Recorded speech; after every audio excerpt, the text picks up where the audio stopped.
again. Thank you for joining me. Now, this video is super simple. It's one of those recipes that I've been making right now where I'm like, I am absolutely obsessed, and probably in a few weeks I will hate it again. But it's so good. Cinnamon apple jam. Oh my gosh. I put it in my pancakes right now.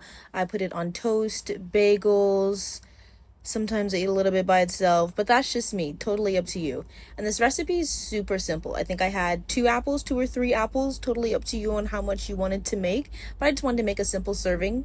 Half a squeeze of lemon. I'm going to do about a tablespoon of sugar, 2 tablespoons of brown sugar, because I definitely wanted to have that rich, beautiful taste. And then you sprinkle your cinnamon. The cinnamon is definitely to your taste for sure, but do get a good heaping bit of it in there if you really want that yummy cinnamon taste with that fucking brown sugar. Okay, you get all that on your pot on like a low to medium heat. You know, it starts bubbling up, and then you start blending it down. If you don't have a blender, that's okay. Even with the chunks, it is still super good. Transfer to your jar and let it cool. You done, baby. Thank you for joining me. Mwah. See you later.